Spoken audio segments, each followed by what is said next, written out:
Themi të nderuar teleshikues në transmetim të drejt për drejt, ju prezantoj panelin e dytë, Andi Bushati, Fatos Lubonja, Mentor Nazarka, Ylli Rakipi. Mirë se erdhët në këtë studio. Në fakt u ndam vetëm dje në mbrëmje, pas mesnate, rreth orës 1 pas mesnate, po edhe pse dita ka qenë qetë, jo intensive, pa lajme, thjesht me numërim, darka nuk ishte e tillë. Ka patur zhvillime shumë të rëndësishme, sidomos në kampin opozitar. Dhe dua ta filloj me një ekstrakt nga komunikimi me median që pati Lulzim Basha më njëherë pas shpalljes së rezultatit përfundimtar të zgjedhjeve dhe publikimit të 2 peticioneve, deklaratave, kërkesave të 2 grupimeve të ndryshme brenda Partisë Demokratike, antar kursie, deputet, ish deputet e tjerë, që kanë kërkuar dorëheqjen e tij.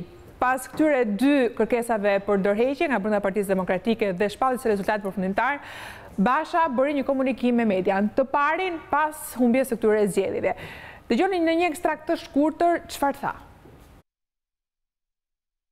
Kam vendosur të ngrit të gjitha funksionet e mia organizative si kryetari i Partisë Demokratike dhe të delegoj ato 2 nënkryetarëve dhe sekretarit përgjithshëm për të organizuar me fuqi të plot vendimarrëse garën për kryetarin e Partisë Demokratike sipas parimit 1 antar, 1 vot. Sa kam gabuar dhe ku kam gabuar nuk e përcaktoj unë. Por këtë nuk mund ta përcaktojnë as ata që nuk punuan as një ditë për fitoren e Partisë Demokratike. Unë kam një projekt dhe projektin tim do ta debatojnë dhe vlerësojnë demokratët në një debat dhe garë të hapur, të ndershme dhe të barabartë. Gjëja më e lehtë për mua do të ishte të largohesha. Por unë e di se çfarë ka ndodhur dhe jam i vendosur të mbaj përgjegjësi. Jo duke ikur, jo duke braktisur demokratët dhe qindra mijë shqiptarë, por duke luftuar deri në fund me ta dhe për ta. Me pak fjalë, ky ishte momenti i deklaratës dhe momenti më i rëndësishëm. Aty ku kuptuam nëse Basha do ta jepte dorëheqjen apo jo. Andi Bushati. Të bëjnë përshtypje disa gjëra në deklaratën e zotit Basha. E para kur gjithë publiku priste, demokratët dhe mëgjer, do prononcohet për dorëheqje apo jo dorëheqje, ai s'pati guximin të merret me këtë fjalë. Pra nuk tha as nuk do riqem, as që do riqem. Sikur kishte një frikë nga kjo fjalë e para dhe në teksti kësaj është unë jam prap kryetar, por jam një kryetar i ngrirë për pak ditë. Gjë e parë që më bëri përshtypje. Përshtypja e dytë ishte gabimet e mia nuk mund t'i përcaktojnë ata që spunuan për Partinë Demokratike. Pra kur është në kulmin e fajt vetë më të madh, e caktoi me njëra armikun. Pra vendosi targetin që duhet goditur. Ka ca njerëz që më kundërshtojnë mua, por ama ata janë që nuk punuan për ju. Që këtu tregohet ose mund supozohet kollaj se ç'mund të ndodhi më pas. E treta dhe më qesharakja ishte fraza unë e di se çfarë ka ndodhur. Pra që ne na kanë vjedhur, që pushteti drogës, të njëjtat gjëra që shumë njerëz po ja përsërisin prej një muaji që kur doli nga çadra dhe bëri marrëveshjen me Ramën dhe i garantoi shqiptarët se këtu votat nuk do vidheshin më. Gjithë bandën dhe kartelin e drogës që kishte vizatuar për 3 vjet donte ta na sigurojë që do e izolonte me një karateist që vuri ministër. Tani e di ka prapë se çfarë ka ndodhur. Dhe kjo kthimi ke droga, ke të gjitha akuzat që i tha në çadër dhe i tërhoqin fushat, pra që nuk ishin më lejtmotivi fushatës, tregon për një fjalim të sotshëm hipokrit. Këto 4 pika të rëndësishme sipas mua tregojnë që edhe ngrirja që Basha me zor e tha është një proces falso. Është një proces falso dhe jam shumë i bindur që sot është hedhur rapi i parë për të bërë një fushat si ajo e 13-ës, e 2013-ës kur u duk sikur do kishte garë, po gara u ngri, u shkatrua dhe kemi rezultatet që kemi sot. Lubonja, një koment mbi këtë dalje publike të Bashës dhe gjithçka tha.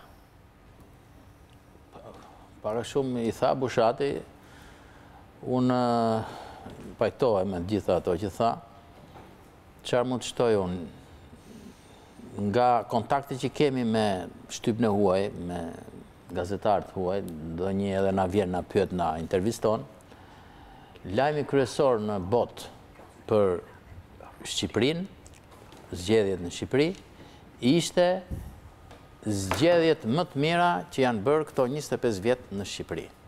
Pa konflikt, pa asnjë gjë problematike, dhe ky është një hap i madh i Shqipërisë për të shkuar drejt Evropës.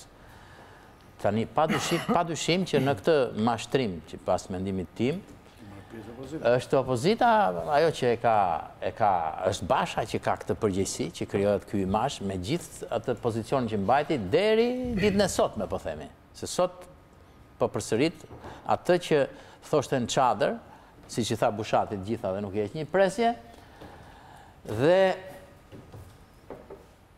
këtu tani lind pyetja, po mirë, po një përgjegjësi duhet për këtë. Nuk mundet kështu, të kalojmë ne, të bëjmë edhe shiun dhe diellin dhe konfliktin dhe pajtimin dhe paqen dhe luftën dhe prap lideri i ri aty.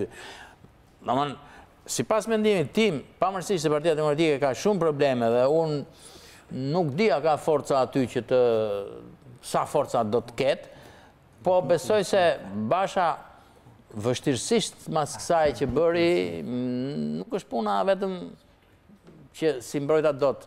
Po, domethënë, ishte një gjë e papar ajo, se si mund ta shtysh vetëm një javë zgjedhjet. Vetëm një javë zgjedhjet, nuk e di. Dhe me një javë zgjedhje me 6 ministra që tha Bushati, të paktën projekti që kemi mbështetur, qoftë edhe si çadër, ishte që një qeveri që mundësisht të ishte një qeveri që të punonte në mënyrë me vullnet mirë, shumë nga të gjithë palët, kupton, që ishte shumë e vështirë. Jo kjo.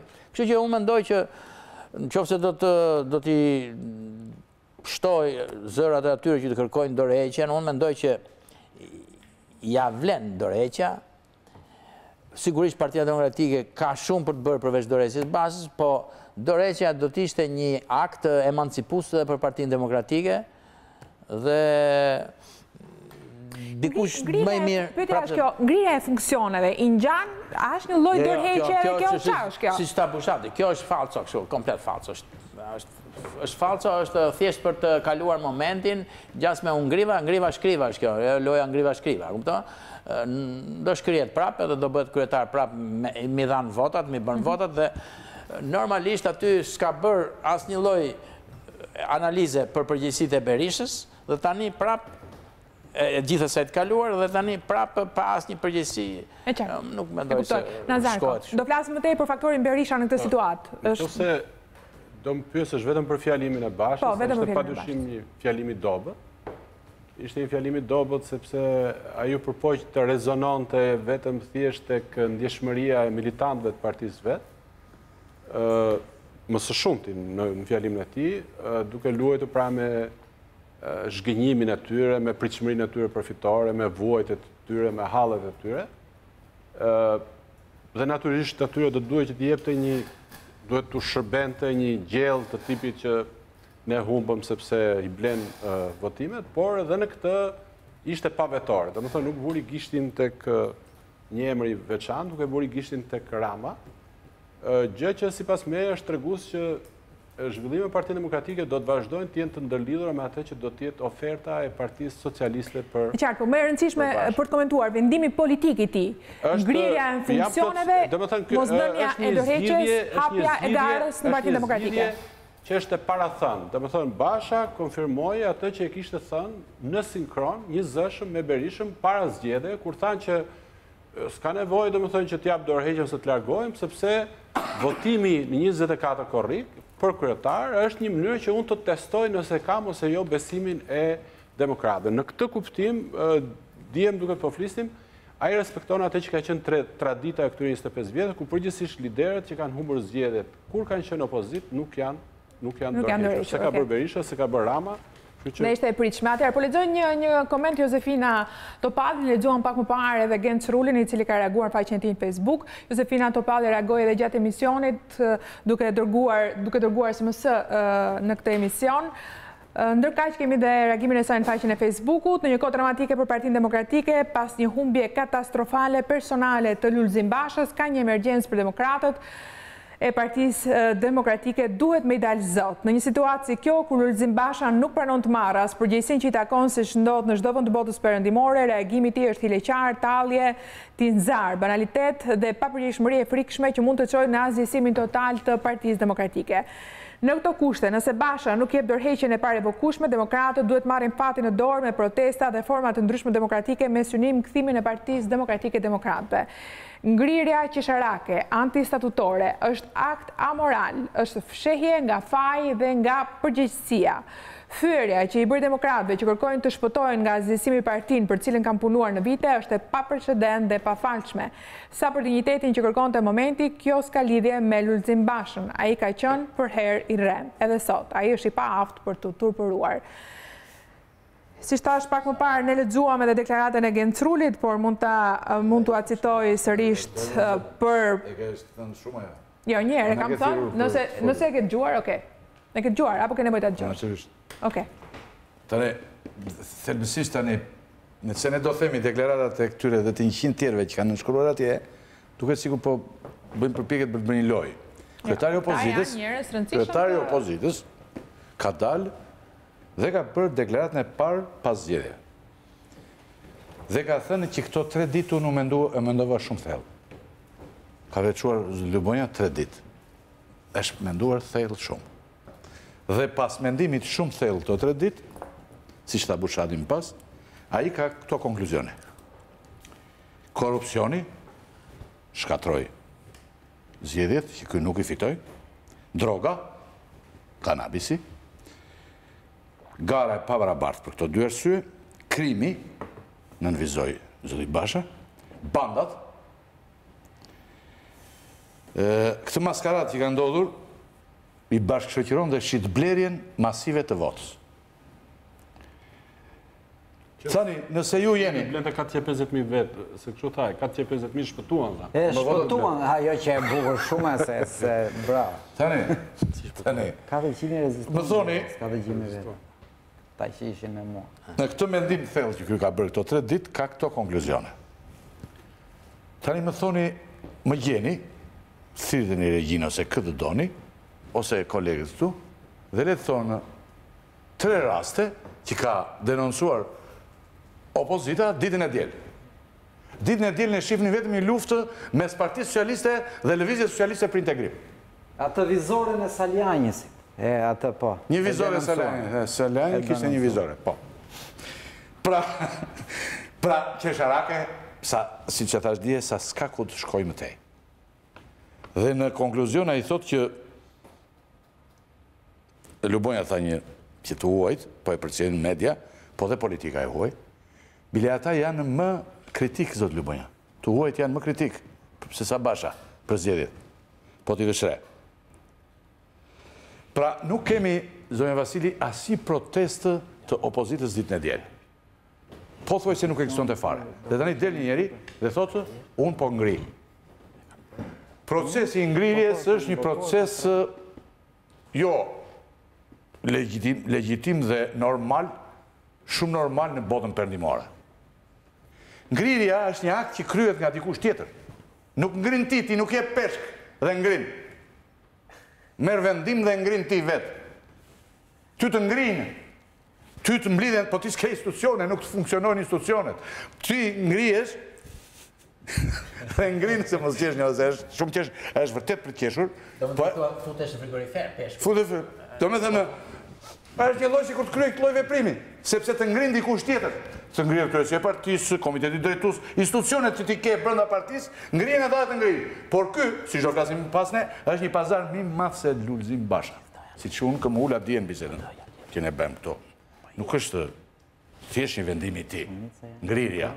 Që i cilo shoqëruan pas edhe me një deklaratë për të shfryrë gjithë situatën për numrat e pak që Partia Demokratike, për disfatën e madhe të Partisë Demokratike, që shënon rekorde poshtë vitit 1997. Pra, e gjithë kjo dalje e kryetarit të Partisë Demokratike është një shfaqje shumë qesharake që e bën situatën dhe më të ndërlikuar dhe e vë opozitën shqiptare në pozita akoma më të vështira dhe rezikon që ne nesër të mos kemi opozit. Ju e vut re kryetarin e Maxhancës që ka fituar 74 vota, që doli dhe tha, fitoj kuqezia, ne jemi, a ishë në regull, po në vetë, ka fituar kuqezin e tjera e gjitha, 74 vota, bën dhe votat e tjera e gjitha, por ne rezikojmi me këtë mënyrë se si lvizin gjërat, rezikohet mos kemi zotë lubojnë opozit, dhe të dalin të bërtasin vetëm Kazani, si shot aji. Ne që jemi Kazani, të dalin të bërtasin për studio. Përveç që aji, duke fillua që dje, mëngjes, ka lëshuar emisarët e vetëm për studio televizive, të cilët mbrojnë zotin Lulzim Bashkë. Njerëz që dje e kanë bërë copa. Si mund t'ju dhimbet Lulzim Basha atyre që nuk kanë lënë gjë pa thënë deri dje për te? Okej, se kjo është një temë tjetër, pastaj po qëndrojmë te vendimi politik i Bashkës. Sepse janë brenda nesh ata. Okej. Do ta diskutojmë dhe këtë. E diskutojmë edhe atë. Tani ka folur dhe Malinda Bregu, do më lejosh ta lexoj, ju lutem, sepse këta janë pikërisht është ajo lista e deputetëve që u përjashtuan nga lista Basha, është quajtur lista Basha, e cila kërkuan dorëheqjen e Bashës që përpara zgjedhjeve Topalli, Imami etj. Të cilët po reagojnë njëri pas tjetrit tashmë me statuse në faqen e Facebookut. Bregu thot: folën shqiptarët më 25 qershor, demokratët thirrën edhe më fort me mungesën e tyre, 190.000 vota minus. Lulzim Basha belbëzoi zëmekur ngrirjen e tij duke u lënë fajin të tjerëve. E para, ngrirja nuk është as akt juridik dhe as statutor e as politik. Lulzim Basha i doli për zot listës dhe vendimeve të tij. I doli për zot standartit të zgjedhjeve me përfshirjen e ministrave në qeveri. I doli për zot kontrollit dhe drejtimit të ndërmarrjeve me buxhet financiar për të mbyllur rubrinetin e përdorimit parave publike në fushat. I doli për zot projektit të tij të Republikës së Re me premtimin se do të ishte kryeministri i saj. I doli për zot mitingjeve dhe një fushate pa shpirt, pa frym, duke i quajtur më të mirën e më masive që kishte parë Partia Demokratike. Ai njëshi ne ishat, ai lirë ne mëkatar. Sot duhet i dilte për zot dorëheqjes së tij si përgjegjësi i vetëm për katastrofën e pamerituar në të cilën gjendet sot Partia Demokratike. Si përgjegjësi i vetëm për shkatrimin e strukturave dhe mos përfilljen e forumeve vendimarrëse të Partisë Demokratike. Por prej sot duhet i dalë për zot edhe akuzave plot dramaticitet infantil për kurthe e armiq klase. Give me a break, Lul. Në humbje, mos bindje, nuk përjashtohet humbje. A do gjesh në një ditë kur ajo të thuash vetes të vërtetat para pasqyrës? Kjo ishte deklarata në pak fjalë. E Malinda Bregut, ish deputete, ish ministre. Mua më të roqi vëmendja një fjalë atje që s'jam dakord, me thënë drejtën. Ajo që thot përgjegjësi i vetëm. Se këto Malinda kompani kanë përgjegjësi të mëdha për atë Parti Demokratike që sollën atë gjendje në 2013 kur humbën zgjedhjet. Dhe tani ajo që duhet kishte bërë Basha, që është përgjegjës, që kur u bë kryetar, duhet ishte edhe analiza e qarë kishin bërë këta, njëri tjetri, mos dalin këta tani si kur këta janë e mira, kjo është e keqja. Këtu s'jam dakord. Këtu, përgjegjësinë i kanë gjithë bashkë ata. T'ja veshësh bashkë tani për të kthyer ca që deri sa ishin ministra si Malinda e tjerë, edhe Gencrulin që dëgjova e tjerë, kanë parë vetëm hallet e tyre, edhe kjo shijon mirë te ky popull, mendoj unë. Personalisht kështu e gjykoj. Se çfarë pastaj duhet bëj Partia Demokratike, ky është problemi shumë i madh. Basha nuk ka fuqi as të godasi këta, as ndërtoj në të ardhme, po vetëm bëj kështu kompromisa, marrëveshje, pazare, nuk e di, dhe as të nxjerr figura të reja që nesër pastaj t'i thonë këtyre tashti juve boll, keni përgjegjësitë tuaja, 1, 2, 3, 4, se aty duhet dalin figurat, dalin. Se e keqja është që po dalin këta që kanë përgjegjësi dhe s'kan marrë asnjë përgjegjësi për vete këta. Se kanë bërë këta autokritikë se çfarë bën këta në Partinë Demokratike 8 vjetë? Asnjë. Tashi thonë edhe ky është problemi i madh i Partisë Demokratike, se kush mundet ta marrë në dorë, kupton? edhe të bëj një lëvizje të re. Mund duket një lëvizje brenda partisë, po që me të ngjallë shpresë. Mund duket shumë problem. Bushati, doja një koment, jo vetëm për këto 3 emra që kanë reaguar fort, por edhe për 2 peticione, 2 kërkesat për dorëheqje që erdhën nga 2 grupime të ndryshme brenda Partisë Demokratike, mes tyre jam marrë bër Maltezi, vlen teksoj për të analizuar më pas nëse ku është faktori Berisha. Duket se ka të rrequr firmën, s'është tek peticioni 2, diçka e tillë. Atë ta verifikojmë nëse është kështu. Rëndësia ishte është Berisha mbrapa apo jo? Pikërisht. Kjo ndihmon analizën ku është faktori Berisha në këtë situatë. Berisha mbrapa. Jo, ashtu gjykohet. Unë nuk pyes vjerrin tim kur bëj një aksion politik. Jo, Nuk mund të... ka se si... Ashtu si bëjmë në lidhë, ti ke drejt, po... Se cili ka vjerët të ndryshme.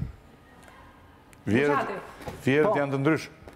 Për këto reagime, 2 peticione, 2 kërkesat për dorëheqje, 2 grupime të ndryshme, antar kryesie, deputeti, deputeti, kryetar Degësh, Partisë Demokratike, kontributor në vite, Besik Mustafaj e të tjerë, ishte këtu, ka folur gjatë me ne për gati 2 orë, edhe sigurisht deputetet që po reagojnë tani, Ruli Topalli, Bregu.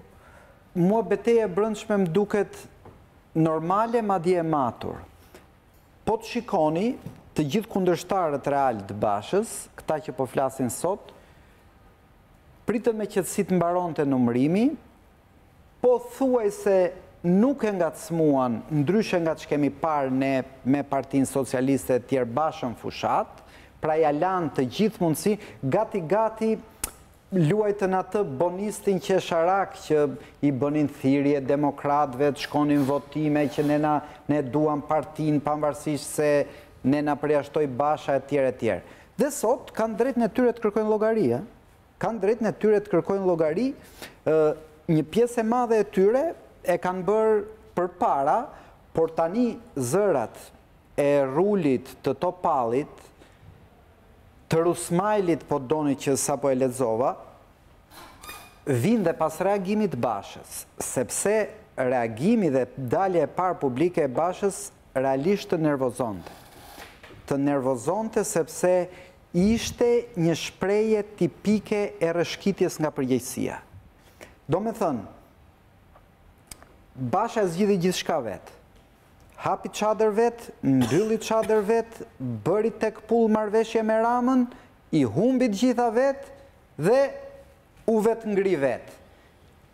Në këtë moment ku asnjë vendim nuk e ke marrë në formë kolegjiale, do presësh në fund, në ditën e fundit gjykimin e të tjerëve.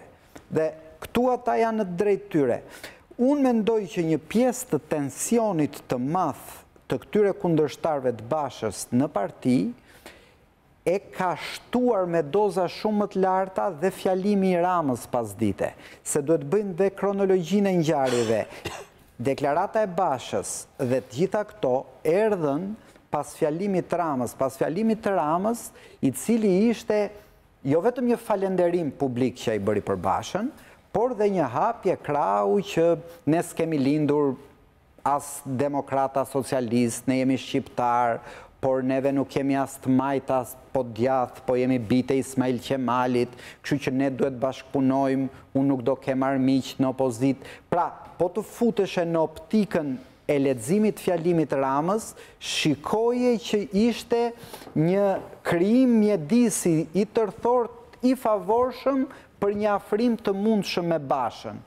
Prandaj, kur shohim dhe kundër reagimet, si ai gati ekstrem i Rulit, që nuk kam parë njëri brenda partisë që të bëj thirrje që nxirreni për leckash jashtë kryetarin, edhe Jozefina thot mblidhuni dhe nxirreni ja. Janë dhe në këtë pikë se kush ishte frika?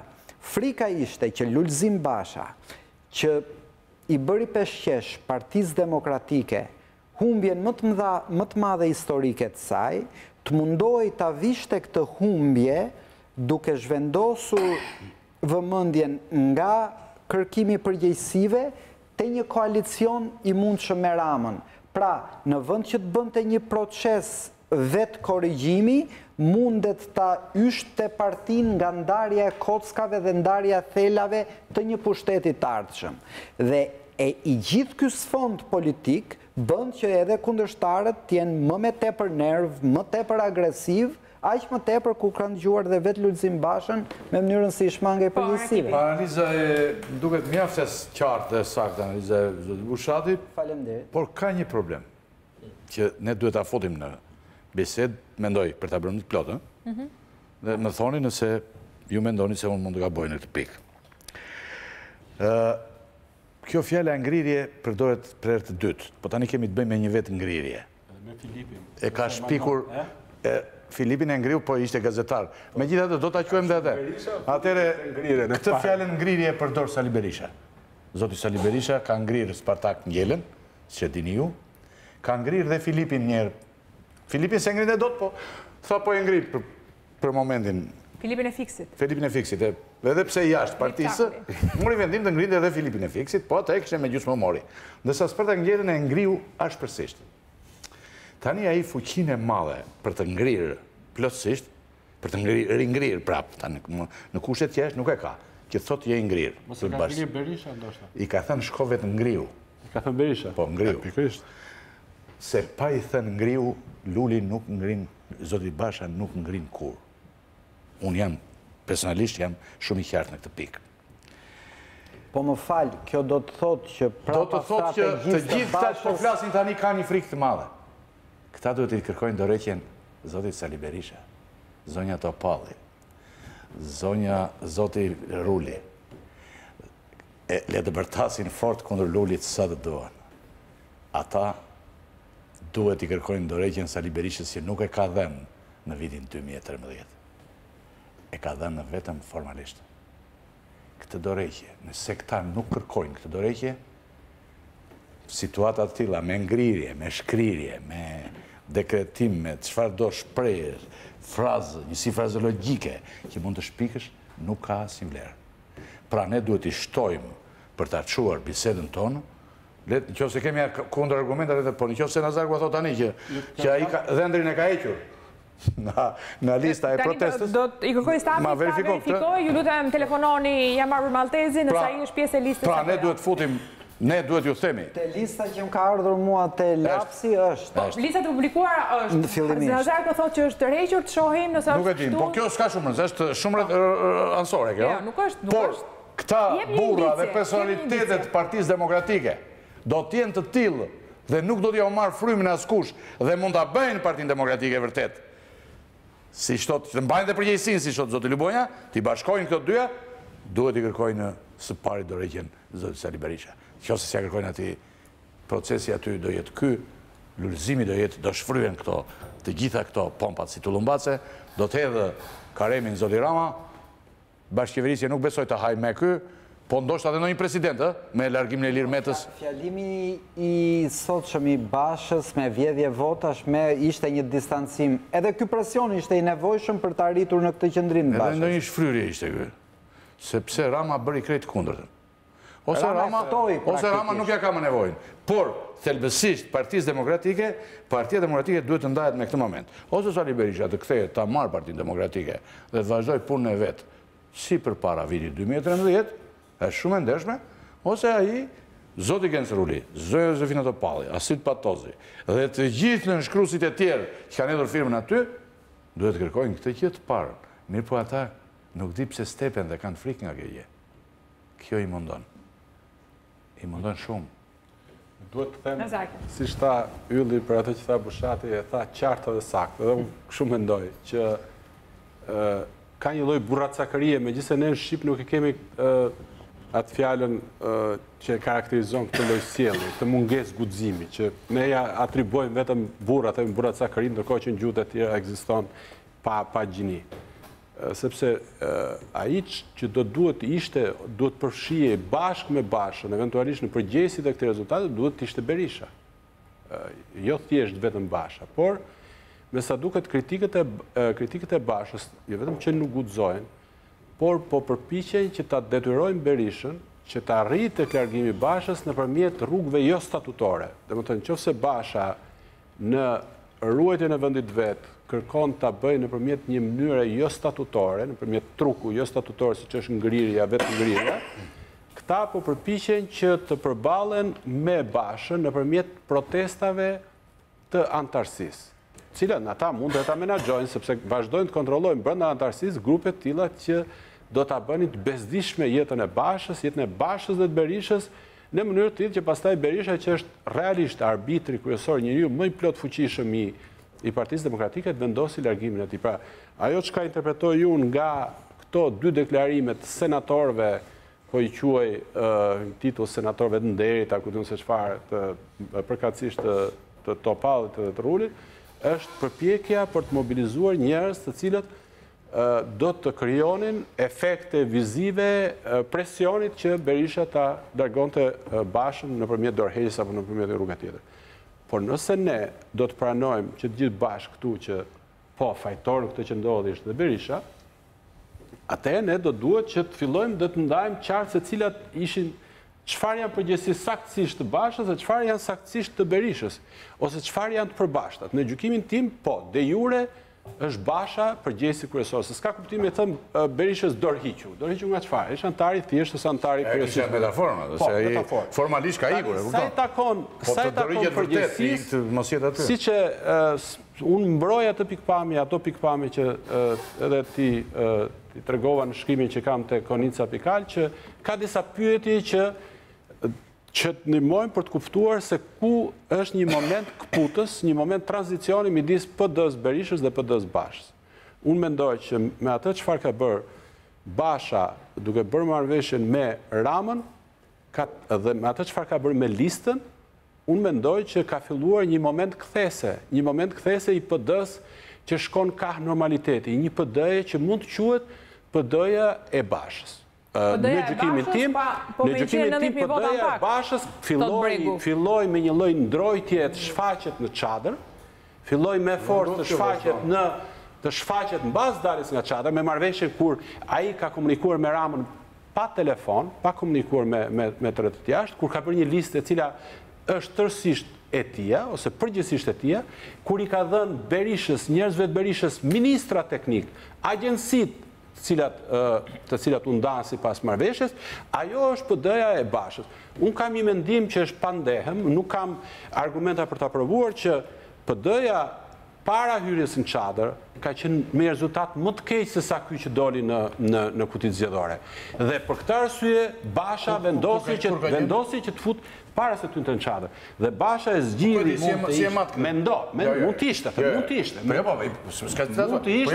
mund të ishte, mund të është çfarë kupton? Po kjo s'ka logjikë. Po u kam një pandem. Dhe që ai hyri në çadër për ta galvanizuar partinë, për të mobilizuar elektoratin, për të protagonizuar si lider. Dakor, po dështoj sepse i kërkoj regjis tani grafikun e zgjedhjeve 2013-2017, të shikojmë pak rezultatin. Partia Demokratike është vetëm parti që ka humbje. Miku ynë dhe kolegu ynë ta kellojnë dhe mentorin. Mos e ke kronikën e Agron Dukës që thotë që gjithë strukturat e PD-s 40 kilometra larg Tiranës, në qytetin e dytë të Shqipërisë ishin nuk ekzistonte kjo. 4 vjet ke qenë kryetar i Partisë Demokratike, nuk e ngritur strukturën. Nuk e kryetar partisë. Kjo është arsyeja pse PD-ja duhet shkëputet nga strukturat e vjetra që kanë qenë me njerëz Berishë. Këto strukturë ka sabotuar. Po 4 vjet kush pengoi ty ta bësh? Senatorë kanë sabotuar. Më fal. 4 vjet kush pengoi ty ta bësh? Çe sa do 800 vjet ta bësh këtë? De jure ti ke drejt. De facto, po sa vjet do ti? Kjo ka qenë një parti me 2 vet. Nazar Korakipi nga humbja në humbje, shikoj cila është diferenca se si ka humbur Partia Demokratike nga 2013 në 2017. Nga 528.373 voto, kemi 451.837. Kjo është, me këto vota ka humbur Berisha, me këto vota ka humbur Basha, gjithmonë më keq po shkon situata. Dhe është vetja parti që ka humbur vota në të zgjedhje, të gjitha partitë e tjera që kanë qenë brenda koalicionit qeverisës kanë rritje. Shikoni Partinë Socialiste këtu, shikoni LSI-n, janë të gjitha me rritje, e vetmja që ka humbje në vota, shikoni dhe PD-n që ka rritje, e vetmja parti që ka humbje votash në mënyrë masive është Partia Demokratike. Po, Lubonja. Tani, shiko, po përqendrohemi shumë tek Basha dhe po harrojmë... Do flasim edhe, do ta ndërfusim pa tjetër. Ka rëndësi kjo, mendoj se nëse do të analizojmë përgjegjësitë e Bashës dhe humbjen e Bashës, nuk mund të ndajmë nga fitoria e Edi Ramës. Dhe nga fitoria shtimi votat të LSI-s, dhe nga shtimi votave të PD-jus. Dhe, da më thënë, ka dy aspekte gjëja. Po më ja bëri fitoren shumë lehtë Edi Ramës. Dakor. Jo, po bisedojmë. Mendimi yt është që ja bëri ai fitoren. Po sigurisht. Unë mendoj që përgjegjësia kryesore e Bashës, për cilën ai duhet t'jap dorëheqjen, është më afër problemit të çadrës dhe ç'a ndodhi mas çadrës dhe me marrëveshja e Ramës dhe mënyra se si menaxhoi situatën çadër pas çadër marrëveshja, se sa kjo pjesa tjetër që ajo pjesa tjetër ka të bëjë me një tjetër gjë, është përgjegjësi, po janë dy përgjegjësi. Pra njëra përgjegjësi është përgjegjësia që ka të bëjë me faktin se në një vend ku ishte opozita pa asnjë lloj pushtetje ka ta ndisur, partitë e pushtetit gjitha janë shtuar dhe shtimi lidhet me atë që thoshte Rama dikur për Berishën, vjedh lek që të vjedh vota dhe vjedh vota që të vjedh lek, pak a shumë. Kjo është filozofia e gjithë partive. Dhe ky është, domethënë, Basha është i vjedhur në një farë kuptimi. Problemi tani është që Basha e dinte që do vjedhej. E dinte që kjo situatë ishte dhe ndërtoi një strategji për të na nxjerrë nga kjo situatë të gjithëve. Dhe në momentin kur mendohet që ajo strategji mund të ishte strategji që mos hynte në zgjedhje, mund të ishte një strategji që të shtynte në zgjedhje, mund të ishte, domethënë, por në momentin kur ai krejtësisht e bojkotoi veten në atë strategji, u nënshtrua dhe nuk dihet në mënyrë pa transparencë bërja të marrëveshje, këtu ai ka mbaruar. Në lidhje telefonike Arben Imami. Në lidhje telefonike për ne është Arben Imami, përshëndetje zot Imami. Mirëmbrëma, faleminderit që pranua telefonatën tonë. Ju lutem, së pari, a keni një koment për komunikimin me media dhe publikun që palli kryetari i Partisë Demokratike Basha pas shpalljes së rezultatit përfundimtar të zgjedhjeve?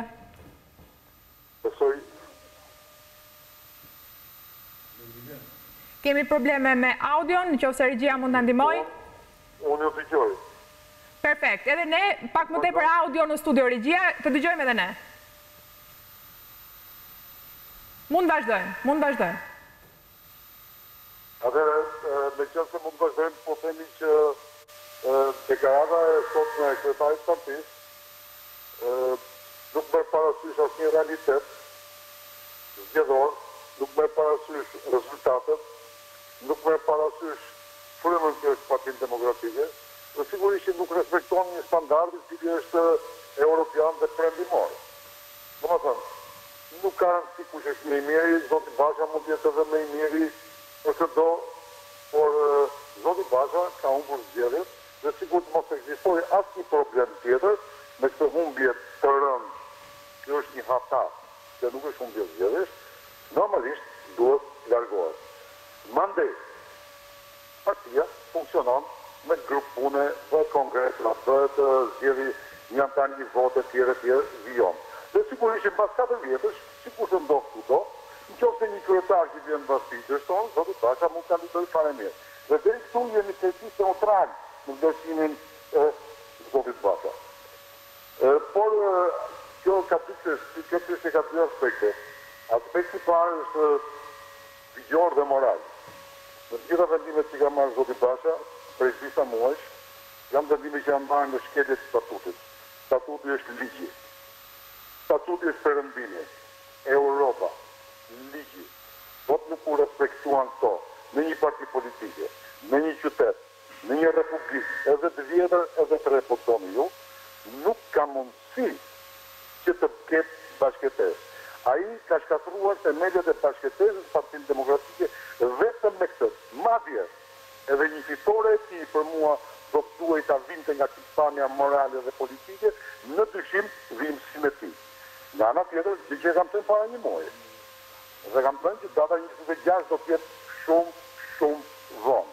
Për shkak se sigurisht që kjo humbje ishte e pritshme. Tani vim tek aspekti tjetër që është praktik dhe i qartë.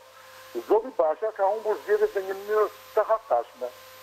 Nuk mund të qëndrojë, sepse zoti Zoti Basha, për të që ta dini ju, ta që nga dëgjojnë, do të ketë perspektivë negative më të thëlluar.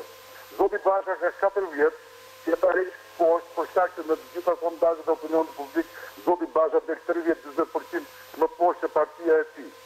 Dhe do ta tërheqë poshtë më poshtë Partinë Demokratike, do ta doj për themun në 2019 apo 2021, sikur të mendoj një skenar të Zoti Basha. Qëndron, Partia Demokratike do të jetë më pak se sa ndonjë parti e rangut të tretë.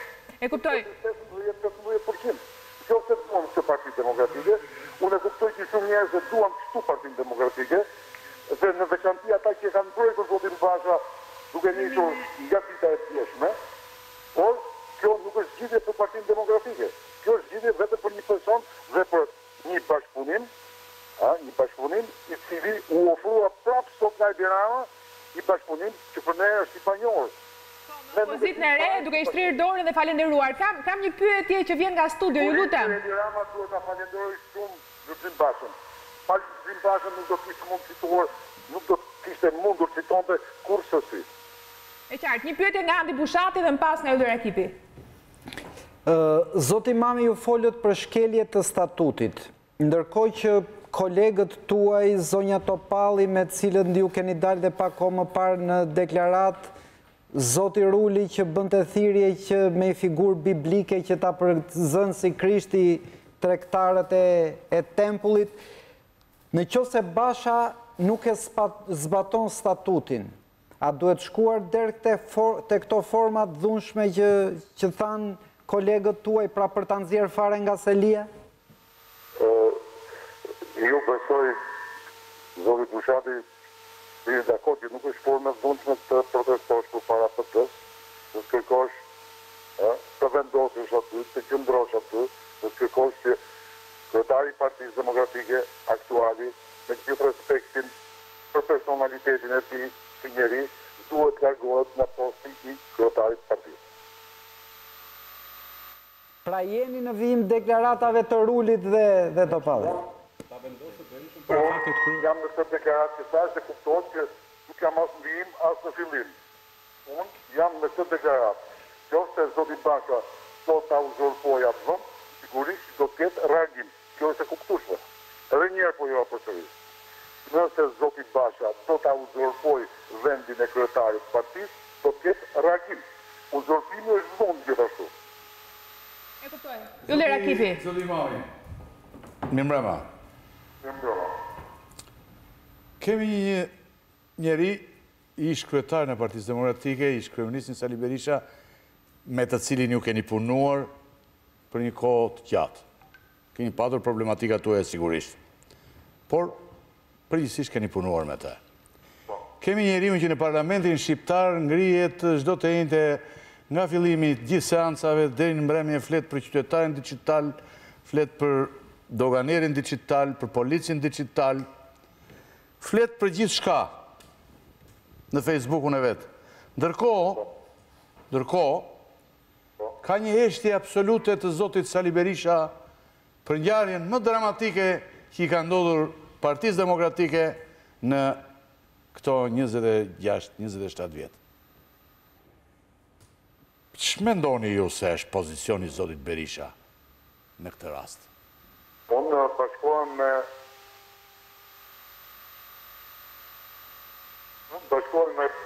vlerësimin tuaj, zoti Ylli, që kjo është ngjarja më e rëndë që ka ndodhur Partisë Demokratike gjatë ditës së themelimit të saj. Unë shpresoj dhe besoj që zoti Berisha do të mbajë dhe duhet të mbajë qëndrimin e tij. Të cili është qëndrimi i zotit Berisha, sigurisht nuk jam unë ai gjë, as e përcaktoj dhe as e udhëzoj dot. Zoti Berisha është një personalitet që ka pikpamjet e veta dhe besoj që do t'i bëhet një ora publikut. Në kohën që ai e mendon këtë përshtatshme. Dakor. Lubonja? Jo, unë po ngri një pyetje hipotetikisht, sepse nga unë ndaj mendimin që Berisha është njeriu i parë që ka pas përgjegjësi të mëdha për shkatrimin e Partisë Demokratike, ka ta ndisjen në këtë gjendje zoti Imami. Tani juve të gjithë ju shikoj me shumë respekt për zotin Berisha, Dhe pyetja ime është hipotetike, po sikur dal Berisha në mbrojtje, ç'a do bëni juve që protestoni pastaj, do t'i kërkoni dhe Berishës që të largohet më në fund apo do të rrinë në këtë situatë? Po? Zoti Mami, e dëgjuat pyetjen e Lubonjës, po? Po, e qartë. Përgjigja është kjo, dashur Lubonja. Zoti Berisha është deputet i Partisë Demokratike dhe sigurisht që është deputet dhe vetëm kaq, sikur që ai ka deklaruar. Zoti Berisha nuk është përgjegjës për listën, Zoti Berisha nuk është përgjegjës për fushatën e Partisë Demokratike dhe dashurim në distancë alla Romeo e Julieta midis dy kryetarëve të partive. Përkundrazi ai ka qenë në temat kryesore të luftës opozitës në këto 4 vjet edhe gjatë kësaj fushate.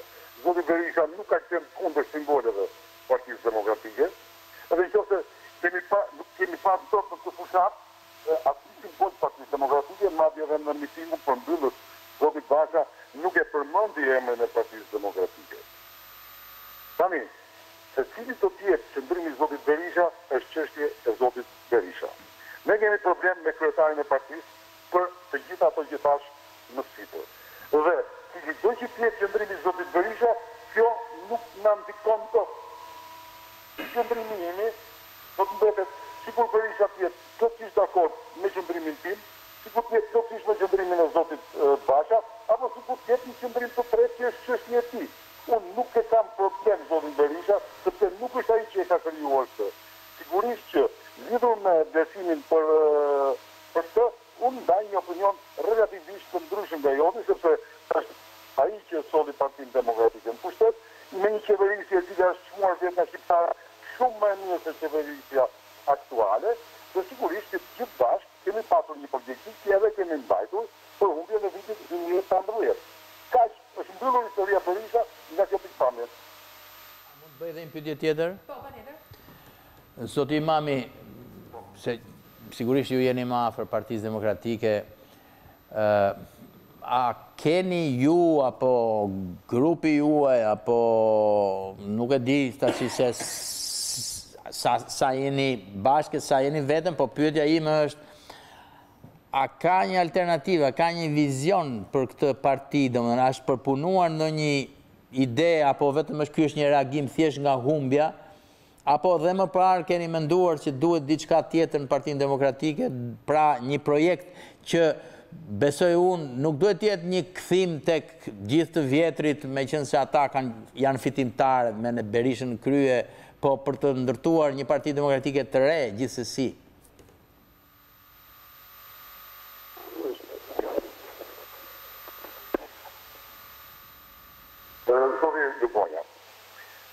Diskutimi të rinj dhe tjetër nuk i përket një partie të jashtë, tipikisht. Pra çfarë është gjë.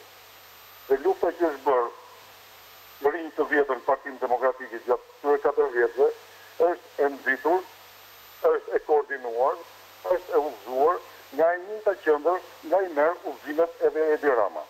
Sigurisht jam në princip kundër kësaj mënyre të menduarit. Cila është gjendër, zoti Mami?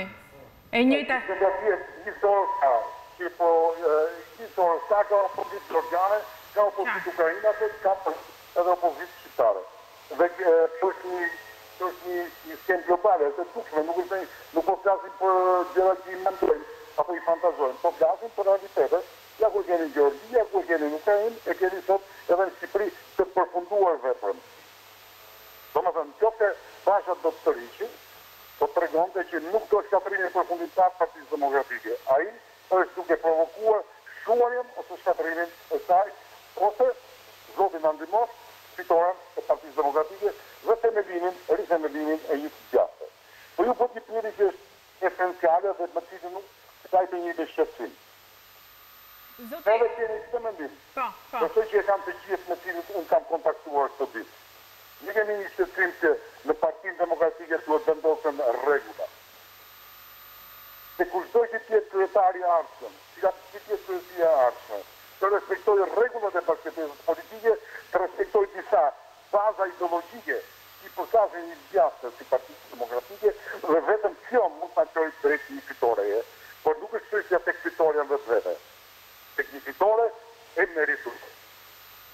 qartë, zoti Imami, emrin tuaj nuk e pash në fakt në listat e 2 kërkesave me disa antar kryesie, ish kontributor të Partisë Demokratike, ish deputetet e tjerë që kërkuan dorëheqjen e zotit Basha. Ndërkohë ju e keni bërë këtë, keni kërkuar dorëheqjen bashkë me zonjën Topalli në konferencë për shtyp përpara zgjedhjeve. Pyetja ime është konkrete. Ju po përgatiteni për një aksion konkret apo mendoni të kandidoni për shembull për kryetari i Partisë Demokratike në 24 korrik në zgjedhjet për të cilat i pari që u rikandidua është Basha?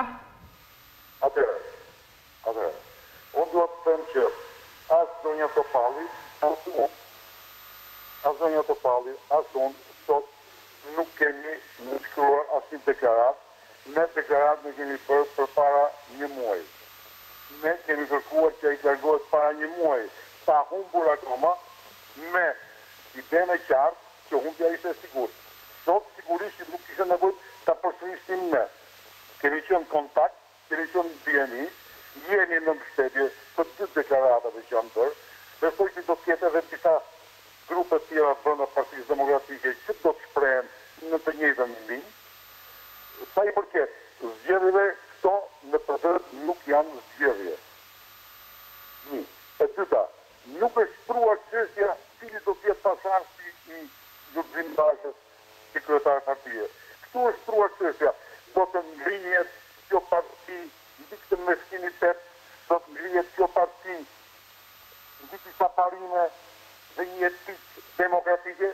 Në fakt, unë e kam shkruar faktën që ju nuk i njihni këto zgjedhje, nuk do bëheni pjesëmarrës në këtë fushat zgjedhore të tjerë. Çfarë do ndodh me këto zgjedhje? Që as e mendoni të rikandidoni, po as do të një kryetar partie, i cili për 4 vjet ka për një fushat kundrejt kujtdo në atë parti, dhe i cili në basi ka skatuar orari i skatuar një herë më përpara, për të paraqitur listat, në skadencë të skadencës, del dhe anoncon një listë private, familjare, për interesat të paguara të ti, dhe të familjes të ti, ku presohen që të gjithë, nuk është edhe për penimani, nuk është edhe për personat dhe qamë këtu. Por, duke nisur nga themelues 19, duke vazhduar të qendrështar, duke vazhduar tek ata që erdhën në 2005, bashkë me zotin Basha, dhe duke vazhduar më në fund edhe me këta cilët zotin Basha në vitin 2013 i ftoi dhe kanë marrë pozicione të caktuara dhe kanë punuar Partinë Demokratike.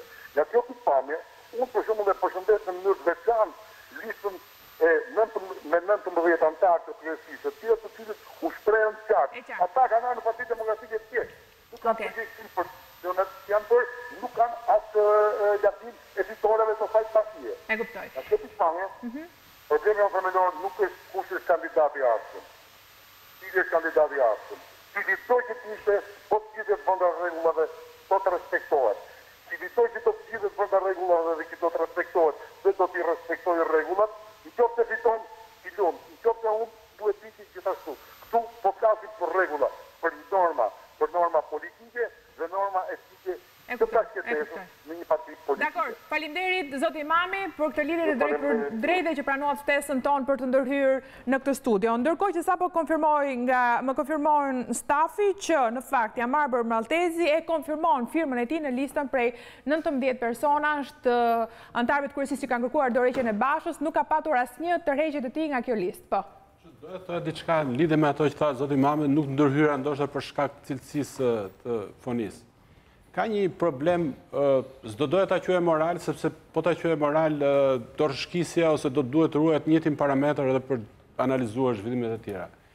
Duket sikur vetdia për rregullat statutore, për demokracinë brenda partisë, e zotit Imami është zgjuar pikërisht tani.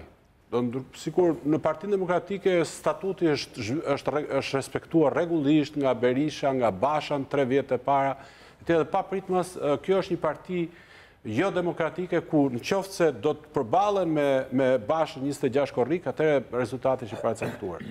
Kjo gjë nuk është realiste. Së dyti, prap ka një moment i cili nuk është, s'do ta quaj as moment trimërie, as moment e kam vështirë si ta përkufizoj, kur zoti Imami nuk i vendos emrin partisë që ose atij që udhëheq, ose ka udhëhequr realisht shumicë e kohës Partinë Demokratike, që është zoti Berisha. Kështu që në këtë kuptim mendoj që të vendosësh gishtin e fajësisë tek Basha si humbës është diçka e padrejtë. Ka një moment që përveç ndarjes në kohë, do të thotë që është artificial, është thjesht për efekt studim, po prapë mendoj që dy aktet e autoritetit që ka treguar Basha në momentin e fundit, marrëveshja me Ramën dhe lista ishin ato momente që e përcaktojnë partinë si parti të Bashës. Dhe unë mendoj që në një farë mënyrë ai ka shpëtuar sadokudo rënien e Partisë Demokratike në një krizë të thellë. Përfshirja në pushtet, edhe në një kohë të shkurtër, ka krijuar mundësinë që zgjedhjet kishin më shumë garanci, që rezultati ishte pak më i drejtë se sa ç'është ky në favor të Partisë Demokratike. I ka krijuar perspektivën e afrimit me pushtetin militantëve, njerëzve të Partisë Demokratike që përndryshe e shifnin këtë perspektivë shumë të largët. Po që të parkufizosh Bashën si humbës, ndërkohë që Basha është dikushi i vetmi që ka fituar de jure përballë Ramës. Kanë konkuruar për ballë Ramës në Bashkinë e Tiranës. Ka marrë benefice për këtë rezultat. Po pra, jo për pikërisht. Jo për historinë. Të dyshimta janë. Po s'ka pse diskutosh atë se gjithë liderat ikin për humbjen e fundit, jo për çka bërë para 10 vjetësh. Por siç thash, njeriu mund të vënë gjyqje edhe për fëmijërinë e vet. Shumë të drejtë. Po siç thash, kjo ishte një parti demokratike që në shumicën e kohës ka qenë partia demokratike e Berishës, me grup parlamentar të Berishës, të dominuar nga Berisha, me strukturat kontrolluar nga Berisha, të cilët edhe mundet bëjnë një revolt tillë që do detyrojnë edhe Berishën dhe Bashën të largohen. Dakor, me ekipin e tij dhe ky është rezultati. Kjo është pyetja. Atëherë është një vot kundër Bashës apo çfarë? Në diskutimin tim, domethënë unë përdora metaforën 2-3 herë dhe duket nuk jemi kuptuar për një moment shumë të rëndësishëm. Që ta themi në mënyrë të hapur dhe drejt për drejt. Basha ka humbur zgjedhjet. 100%. Nuk i ka humbur Sali Berisha. Por Sali Berisha ka zgjedhur në vitin 2013 njeriu që nuk ekziston kryetar të Partisë Demokratike, që është totalisht inekzistent. Kjo është përgjegjësia e Berishës, një përgjegjësi e tejkaluar, që ai duhet ta zgjidhë tani, duhet të përfundimisht mund ta zgjidhte. Ideja për ta mbajtur vetë, e thashun dihet këtu si një bizhu Partinë Demokratike, ta mbajtur vetë për të mos e dorëzuar, për të mos e dorëzuar atij që e merr dhe e ushtron detyrën e liderit, kryetarit të Partisë Demokratike, ky është mëkati i Berishës. Por këtë ndoshta edhe me Berishën, i ka humbur, po përgjegjës për humbjen de jure, po ai është. Dhe de facto është Lulzim Bash. Ai dëgjove Britën që tha, me mua tha, u bashkuan tha, me mua u bashkuan tha, projekti im tha, lindi bashkë me qytetarët. Si mundet një kryetar partie që kërkon të marrë pushtetin të thotë që projekti im lindi bashkë me qytetarët në kohën e Çadrës. 4 vjet. 4 vjet i ngre strukturat, ndërton partinë. E të cilën të tha Gronduka nuk gjeta as kryetar të qendrës. Do ta dëgjojmë Grondukën më njëherë pas hapësirës publicitare, po ashtu edhe një ekstrakt nga fjalimi i Edi Ramës. Publicitet dhe rikthehemi në studio. Rikthehemi, jemi në transmetim të drejt për drejt, Bushati, Rakipi, Lubonja, Nazarko, jemi në transmetim të drejt për drejt, rikthehemi, pasi debatet janë të nxehta edhe gjatë publicitetit nderuar televizionist në studion tonë. Ishte Arben Imami pak më parë në lidhje të drejt për drejt telefonike dhe dha versionin e tij për komentin e tij për deklaratën e Bashës, ngrirjen e tij nga funksionet e tjerë e tjerë. Vazhdojmë tani me argumentat e tjera. Gjatë ditës së sotme, Edi Rama në një miting përmbyllës, feste, tjerë përshëndetje me militantët të elektoratin e Partisë Socialiste, mbajti një fjalim. Ndër të tjera përshëndeti Bashën, e falenderoi atë për marrëveshjen e 18 majit dhe e ftoi në një bashkëpunim me opozitën e re, thaj. Nisi një ekstrakt nga fjala dhe rikthehemi ta komentojmë në studio. Në vend të një koalicioni të radhës mes partive që ndajnë tepsinë e pushtetit, shqiptarët kanë zgjedhur koalicionin ton drejt për drejt me ta. Jo që ne ta marrim atë tepsit vjetër të gjithë për vete, po për ta quar për skrap një herë e për gjithmonë. Këto zgjedhje nuk ishin perfekte, po ishin pa as më të voglin diskutim më të çliruarat nga pesha e traditës son, jo aq lumtur zgjedhore. Shfaqja e papritur dhe jashtë kontekstit përgjithshëm e disa qerjeve acaruse dhe acarimeve artificiale gjatë javëve të fushatës përbën një përjashtim që më mirë të mos kishte ndodhur, por nuk i cënon arritet e reja në të mirë të publikut që solli ky proces zgjedhor. Padyshim, as marrëveshja ime politike me kryetarin e opozitës, pas një periudhe të zgjatur konflikti politik, ku rrezikuan vetë zgjedhjet dhe stabiliteti demokratik i vendit, nuk ishte perfekte.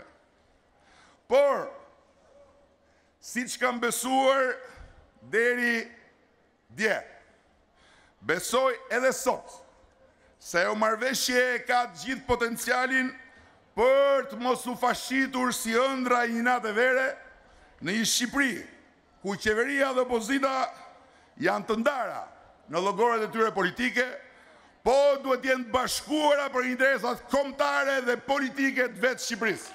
Unë dua ta rikonfirmoj publikisht dëshirën për ta pasur marrëveshjen politike të 18 majit, një busull orientuese të marrëdhënieve të qeverisë re me opozitën e re.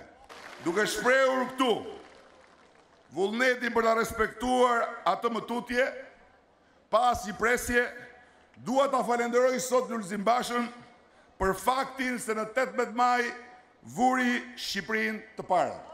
Marrëveshja është ajo që është, dhe nuk është ajo që cinikët e përhershëm të Kazanit donin t'i bënin shqiptarët besonin se ishte.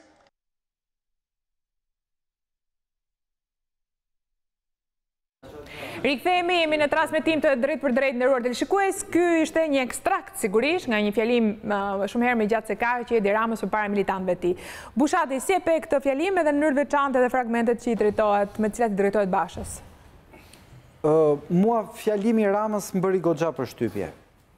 Më bëri goxha përshtypje dhe aq sa mos ta kisha ndjekur, tisha një shqipfolës që mos ta kisha ndjekur Ramën për 4 vjet, po ta dëgjoja vetëm sot, me atë zëmërgjërsinë e njeriu që pasi ka fituar është i hapur për të gjithë, do thosha ky kalon dhe standardet e një lideri perëndimor, që një fjalim i shkruar mirë, që një fjalim ku thuaj që nuk kemi pse të kemi armiq, do i shoh edhe kundërshtarët do i dëgjoj me vëmendje, që nuk do bëj gabime për të qenë arrogant me të mundurit etj. Edhe i shkruar bukur ishte një fjalim që po ta fuse në tekst në libri, mund të quhej fjalim shumë i mirë. Duke njohur Ramën, mendoj dhe duke njohur dhe kontekstin politik, mendoj që fjalimi kishte një qëllim të përcaktuar mirë politik.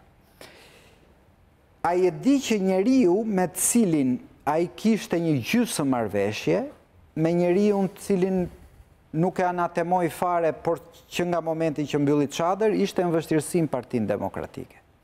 Dhe pikërisht për këtë gjë, ai e falenderoi publikisht Lulzim Bashën, i shtriu dorën e bashkëpunimit dhe po të shikoje tokfjalshat e fjalimit të Ramës, nuk është gjua e tij tipike. Unë i kam nxjerrë ca tokfjalsha këtu. Ne nuk kemi lindur as si socialista si demokrat, ne jemi mbi të gjitha shqiptar, pra e hoqi fare atë ndekun tradicional që ndan prej çerek shekulli. Ju rikthye atij konceptit vjetër që përdorin fushatën e vitit 2009. Le të kalojmë përtej të majtës dhe të djathtës. Mbi të gjitha nuk jemi të majtë dhe të djathtë, po jemi bij të Skënderbeut dhe të Ismail Qemali. E ka përdorur edhe në fushata. E ka përdorur edhe në fushata, ngjyrat, flamujt e kuq. Atë ka përdorur këtë si vi. Po jo, do me thënë, e futur në kontekstin që nuk kemi armiq, unë do respektoj dhe opozitën, dy opozitat, blu dhe të kuqe, pra gati edhe me LSI-n. E gjitha kjo, duke ditur që, sipas mendimit tim, që e vetmja komardare shpëtimi për gjendjen ku ndodhet partneri i tij politik Lulzim Basha, është që t'i ofroj nga humbja e thellë ku ka rënë një bashkëpunim për Shqipërinë e nesërme, për Shqipërinë e reformave të mëdha, për Shqipërinë që do pranohet në Evropë, për Shqipërinë që do përfundoj reformën drejtësi, pra nga një humbës ta shndroj në statusin e partnerit Bashën, fjalimi merr dhe një kuptim politik përveç se fjalimi të asaj të shkruarit të bukur. Unë fjalimin e sotëm të Ramës e interpretova në këtë mënyrë. Pra, si një hedhje komardare shpëtimi për partnerin politik me cilin tashmë ai ka një pakt. Lubonja? Por pyetja lind, pse i duhet ky partneri? Të cilin efton sërish pse i duhet ky partneri? Dhe kjo është problemi. I duhet ky partneri dhe filloj i ju desh për shembull për t'ju njohur zgjedhjet, se mos harrojmë se ne s'po flasim për LSI-n, po Petrit Vasili foli për grupe terroriste të rilindasve, apo jo? Pra, i duhet për të krijuar pikërisht të klimën që veçanërisht i shërben Ramës, po dhe shqiptarëve duke u kthyer si rikoshet nga jashtë brenda tek të huajt, që shikoj Shqipëria nuk ka konfliktualitet, zgjedhjet i njohën, kjo është një hap përpara, meritat janë të Ramës, dhe ata harrojnë që 56% e shqiptarëve jemi mbas Sierra Leones, vendi i dytë, që është në luftra civile, dhe e ka mesatarën e moshës 30 vjeç, jemi në vendi i dytë që duam të hiqim nga Shqipëria, në kohën e Ramës, kemi qenë 30, bëhemi, ore po. Unë flas me atë, tim flet me atë dëshim unë, së më keq. Ma bërë dyta herë që ma bërë. S'ka kuptim. Do më thënë, jemi vendi dytë mbas Sierra Leones, mbas nesh është Liberia edhe Kongo. Kemi qenë 30%, jemi bërë 56%. Dhe një opozit e cila nuk i ngrë këto probleme, se të huajt nuk i din këto, i din kështu, i kalojnë kështu, thonë, shiko, Shqipëria bërë standarde, bërë këto kaq mbetet, i duhet Ramës, pra, ky Basha, kjo opozita, që nuk konteston, por që për hir të kësaj fasade që ndronë e heshtur, e qetë, kjo është që i duhet Ramës. Për këtë i duhet Basha Ramës. Sepse për ndryshe mund të demonizoj në momentin e parë, ato të gjitha i kemi mësuar ato fjalimet.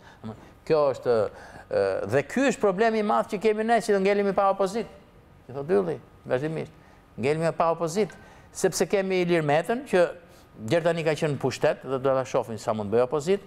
Kemi një opozit që sipas Bashës, se Basha shikoj çfarë tha. Ja fushi shqiptarëve, unë humba se juve shitët votën, juve u blet. Ishte pak a shumë. Qartë. Po mirë tani, qa shprese, në qoftë se njerëzit shitën votën, qa shprese ndërtove ti për të mbrojtur votën, po dhe që të mos e shesun votën, por të kem një shpresë më të madhe se sa 50.000 lek për një votë.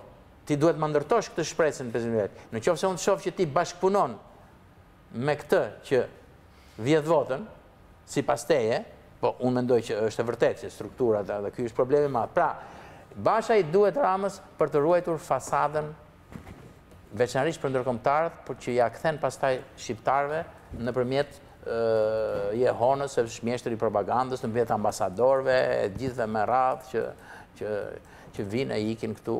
Në qartë. Rakipi? Nazarkon, nëse donte, Atëre, sigurisht është një fjalim që Rama diti bëj më mirë se çdo gjë tjetër, i realizuar mjaft mirë, fjalimi i qetë, ku ai tani po ma bëni mua ju këtë. Jo me doratorin, po jo me doratorin. Të mos e bëjmë një diskutim kombëtar si gripi yllit djetë, lutem. Tani, po pra, si që bërë unë. Vazhdojmë argumentin. Tani, sigurisht ishte një fjalim i lideri politik, mjaft i mirë, që tha e nënvizoj Bushati, fjalimi fitusit. Dhe fitusi, si e thamë dhe dje, nuk gjykohet. Ka realizuar një fitore spektakolare. Fitore nuk është realizuar të dielën, fitoria e Edi Ramës. Fitoria e Edi Ramës është realizuar ditën që Lulzim Basha doli nga çadra. Ai hyri në çadër, ndoshta gaboi kur hyri, Lubonja. sepse do t'i kishte marrë masat që o të hynte dhe nuk dilte, do realizonte... E kam ndarë, thosh, dhe do të rëzoj Edi Ramën, kërkonte kokën e Edi Ramës, dhe mori, si që thamë, ose shenë, burgjet, mori dhe rezultatin e para 2 ditëve. Pra, fitoria e Edi Rama ishe mjafti qetë dhe gjatë gjithë fushatës, ishe shumë i qartë në devizën dhe në rezultatën e vetë, ishte nuk kam parë leadership majorancë më të qetë dhe nuk kam parë në këto 26 vjetë mungesë opozite. Kam parë vetëm në vëndet më perëndimore të botës, fushata që nuk zhvillohen me ditirambe dhe me zhurmë të madhe, si që janë Britania për shembull, që nuk merret veç që ka zgjedhje fare, por ato i kanë bërë të gjitha punën fushatën kokë më kokë me njerëzit me të gjithë, jo me këtë zhurmën e daullëve, por kam parë që Edi Rama e kishte realizuar të gjitha, e kishte realizuar fitoren e vetë në momentin. Pra u bë një marrëveshje, u hodh Big Macu dhe u bë një marrëveshje e cila nuk u shkruan disa fraza të tjera, po nuk u shkrua, u bë marrëveshja për azhësimin e Ilir Metës. Se të vegjit e tjerë, si që shikoni, ende nuk kemi një rezultat për, po e mbajnë varur Shtymi Drizin, ta jap mandatin. Pra, u bë një marrëveshje edhe për azhësimin e Ilir Metës. Dhe këtu pastaj, të gjitha dilemat, ajo që unë ngrita pak minuta më përpara, që ku është Sali Berisha këtu, me Ilir Metën, i cili shkoj të nesmen dhe doli i dizilizionuar nga zyra e Berishës, e gjitha pleksin edhe elementet e tjerë pastaj që raportet e Berishës me partinë, e gjitha me këto që përmëndëm dhe me mentorin shpesh, dhe që edhim që aji është brenda aty dhe është me fuqit e Ajatollah Khomeinit, në me thënë e liderit suprem e të gjitha. E qartë. Si pas me. Pra, fitoria e Rama është mjafti qeta, i mund bëjt tani çfarë do me fitoren e vetë. Çështja është që do bëjmë shqiptarët me opozitën, a do kene opozit? E mbaruam atë kaluam ke Rama. Jo, e mbaruam. Opozita dy ngjyrshe, tha Rama sot. Okej, përpara se të fjalën Nazarko, kam nevojë vetëm për do bëjmë një break të shkurtër, do lidhemi drejt për drejt me Skëndajn nga Kavaja, ku ka një fakt interesant. Rikthehet ai testi në stres, si thot Lubonja, sepse për Bashkinë e Kavajës midis dy forcave kryesore ka gati 40 vota diferencë, pra një diferencë shumë e ngushtë. Erion, përshëndetje? Përshëndetje. Në fakt ka të paktën 10 kuti që po zhvillohet një garë shumë e fortë në Kavaj, sepse Partia Demokratike me fillimin e numërimit të kutive të qytetit Kavajës ka arritur të rikuperoj plot 600 vota dhe tani ndodhet në diferencë që ndonjëherë i afrohet 20 vota, 40 vota, aktualisht është 66 vota minus. Por se demokratët brenda që po numërojnë dhe që po vëzhgojnë, thonë se të gjitha kutit që po numërohen aktualisht janë tot i qytetit Kavajës, dhe se janë vota plus për Partinë Demokratike dhe se me shumë gjatë tani pritet që të përmbyset rezultati dhe për herë parë që nga 2011 në Kavaj do të besoj të paktën në votat e Kavajës, në kutit e Kavajës do të kryesoj Partia Demokratike. Fati se kush do t'jetë kryetar i bashkisë do të varet nga 10 kutit e fundit që janë kutit e Luzit vogël. Një pastion që historikisht ka qenë... Ju lutem, jam në transmetim drejt për drejt. Çfarë zone janë ato, çfarë zonash përfaqësojnë ato 10 kuti? Pra bastionet, lëkundur, ka një historik ato 10 kuti? Cilat për kutit e fundit e kemi fjalë? Po, sigurisht. Ato 10 kutit e fundit i përkasin zonës Luzit vogël që dikur ka qenë bastion demokrat, por që pas ardhjes socializme në kryet bashkisë Kavajës, duket se u kthyen totalisht majtas, por që me shumë gjatë do të shifet një trend që duket se është një rikthim tek bastioni vjetër, tek bastioni demokrat. E them këtë për faktin se vetëm 2 vite më parë, diferenca ndërsa ne jemi pra në kutinë e 66, diferenca midis kandidatit të Partisë Socialiste Dhe kandidati Partisë Demokratike aso kohë ishte 7.500, ndërkohë që sot diskutojmë vetëm disa vota. 40 vota, okej. Faleminderit Skënderaj, nëse do kemi të reja të tjera, qëndrojmë gjithmonë, për sa kohë ne do të jemi në transmetim direkt më pas edhe studio lajme sigurisht. Duke zhvillim interesant, kjo duket të mirë syet vetme sepse edhe majoranca edhe e ka hequr vëmendjen, si thua, nga duke patur vëmendjen e madhe të zgjedhjeve përgjithshme, nuk është se ka patur vëmendjen për të marrë një distrikt si që Shkavaja, një qytet që e merte me njere, kupton? Por, si që janë marrë zgjedhjet e tjera, e që shumë e thjesht për të marrë, juet korrespondentin toni, cili tha një gjë interesante, që ajo ka qenë një bastion i Partisë Demokratike, Luzi, por tani ai nuk është bastion zakonisht i pagesave që bën njëra apo tjetra palë, dhe kjo është një nga dramat e mëdha të drama që nuk e di si do ta shkollin shqiptarët. Nuk është mbjellë. Unë nuk jam të ideja që Rama e ka perfeksionuar, por nuk e ka mbjellë di Rama. Ka 20 e ca vjet, domethënë që votimet zgjedhjet në Shqipëri janë përshkruar nga vjedhja drejt për drejt ekzekutive në fazën e parë, pastaj te blerja, përdorimi të fortëve, blerja e me radhë, dhe blerja tani ka arritur nëpër masa aq sofistikuara sa sikur sjellë këtu ekspertët më të mirë të botës, është shumë e vështirë të mendosh që mund të jetë ndryshe. Ju e patë rasti i Blushit, për shembull, ishte një rast shumë interesant në një I diskutojmë në fund partitë e reja në sistem, sepse e patëm të rezultat. Po në Zarko, për Ramon, fjalimin... Për qeu kjo analizë e Bushatës e fokusuar vetëm të fjalimi, por do doja që nëse do ngeleshim të pjesa retorike e Ramës, do duhet të kujtojmë që ky ka qenë leitmotivi i fushatës së Ramës dhe është rikthimi një motivi, në fakt, që ai e ka përdorur her pas here. Rama është përpjekur të flasë për një PS për te të majtës e djathtë. Sigurisht e ka bërë me qëllime ngushtësisht pragmatike për të rritur bazën e votave të veta, dhe ka përdorur për këtë qëllim FRD-n, ka përdorur për këtë qëllim identifikimin e të zhdukurve në burgjet e diktaturës, ka përdorur zgjidhjen e çështjes pronës, dhe në këtë fushat për të shkuar tek objektivi mbi 70% i komfortuar, i rehatuar nga fakti që ka bërë marrëveshje me PD-n, përpjekje për ta thithur edhe elektoratin e PD-s, ka luajtur me një kartë që të një dikujt që kartë gati presidenciale. Domethënë ai foli si president, Meta foli si kryetari i një partie thjesht. Dhe vetëm në momentet e caktuara të fushatës, duke parë që Basha ishte në pozitë vështirë, domethënë sepse nëse s'do kishte agonizëm për plasjen e dy partive të mëdha, rezultati Bashës do ishte më i keq se sa ky, e ka ngacmuar Bashën. Kështu që është në vijim të një përpjekje që nuk është pa fillim. Është një përpjekje që gjatë 3-4 vjetëve të qëndrimit ti në krye të qeverisë, Rama e ka patur konstante, pra është përpjekur edhe për ta zhvlerësuar. Brenda kësaj përpjekje ka zhvlerësuar partinë, institucionet e partisë. Pra është një përpjekje që ai të duket modern, jo thjesht në funksion elektoral, po edhe për para syve ndërkombëtare. Do duhet besojmë që Rama është dikush kujdeset për atë imazhin që lëtë ndërkombëtarët. Jo pa shkak, edhe shtypi gjerman sot i kishte kushtuar dhe penelata simpatike. Me këtë nuk do të besoj që ndërkombëtarët, si thot Lubonja, gënjehen ambasadorët, gënjehen gazetarët, gënjehet Basha, gënjehet PD-ja, gënjehet Berisha, se kështu i veshim Ramës fuqit mbi natyrshme. Jo, është pjesë e një loje të përgjithshme globale, ku edhe Gjermanisi duhet që të tregoj suksese në Shqipëri apo në qetësimin e Ballkanit, edhe ambasadorëve duhet që të tregojnë suksese për zgjidhjen e krizave politike, por nëse do ta shikojmë analizën vetëm nga këndvështrimi i Ramës, unë mendoj që gabojmë.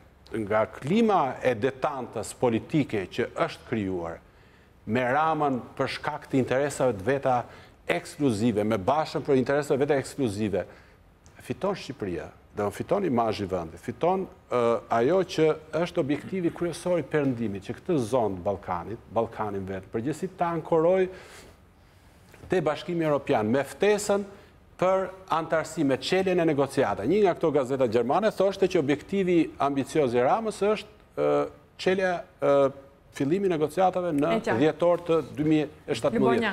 Kjo është fitoi Shqipëria, thot. Kjo është Nazarko. Shikoj një sekond, unë po them dëgjoj fiton që fiton dhe Rama. Do të thotë që fiton disa thas më dha me para, fiton Lubonja.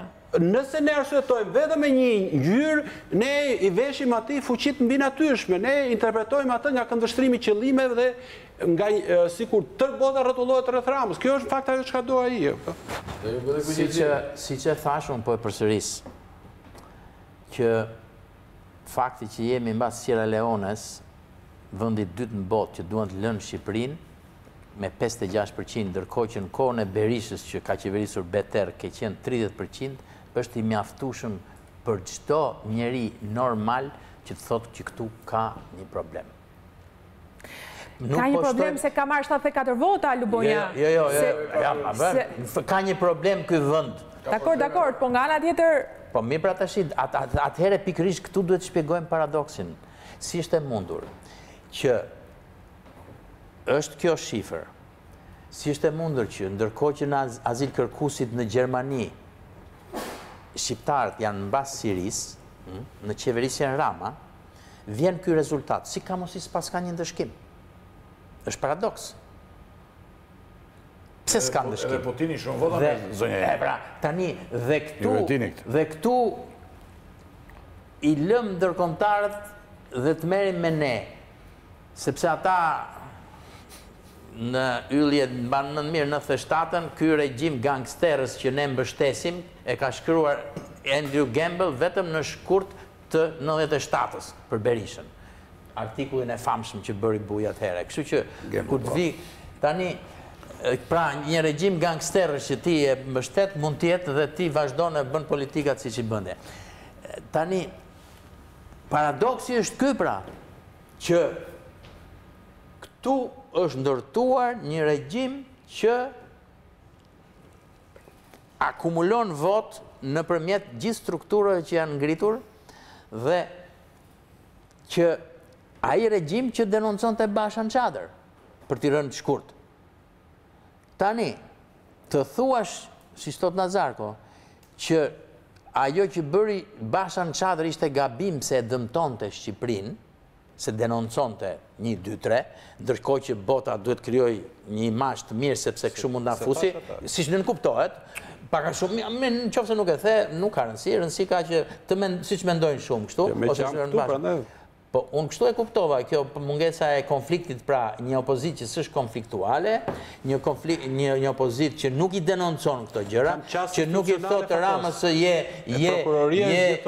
kryetari, si që thoshte, i një organizate kriminale, si që thoshte Berisha deri në Çadër, apo jo, por i thotë që ky përfaqëson gjithë Shqipërinë, është problem për shqiptarët, sepse të mbulosh një të vërtet, të hapësh këtë fasad, vim tek ajo që thash pastaj, që është shumë vonë për shkrimin e Andrew Gamble, që thotë ky regjim gangsterësh që ne mbështesim për të huajt.